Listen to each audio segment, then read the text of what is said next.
भगवान भोले बाबा जो थे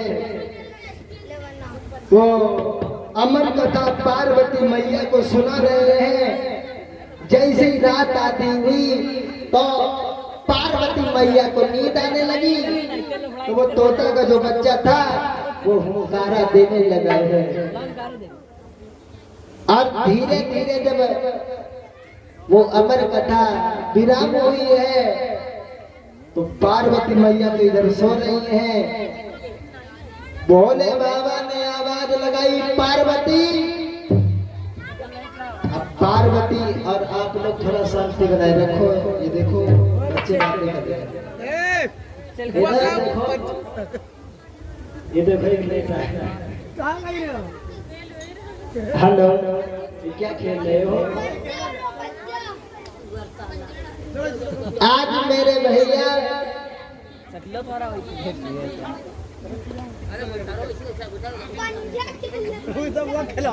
भोले बाबा ने आवाज लगाई, पार्वती। अब पार्वती जो है वो तो सो रही है, उन्हें क्या पता।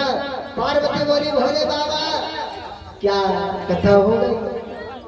कहा हाँ कथा हो गई है अमरनाथ की, जो अमर कथा सुना रहे थे हम।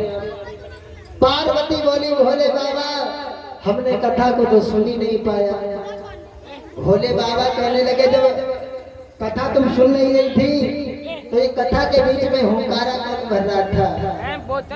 अब भोले बाबा ये बात भूल गए कि पार्वती ने कथा नहीं सुनी।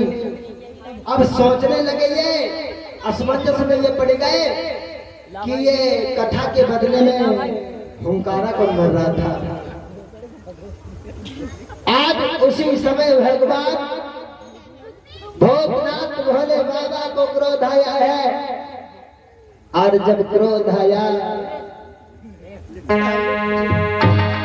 और उस तोते के बच्चे ने भगवान भोले बाबा के क्रोध को देखा है, तो आज पेड़ की खोर से निकल करके भाग आए है वो तोता का बच्चा। जैसे भोले बाबा की निगाह पड़ी, आज त्रिशूल लेकर के भाग खड़े हुए पीछे।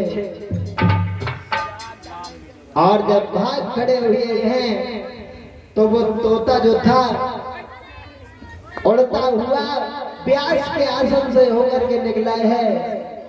तो क्या देखा, व्यास की पत्नी जो थी वो स्नान करके छत के ऊपर खड़ी थी, अपने केसों को सुखा रही थी।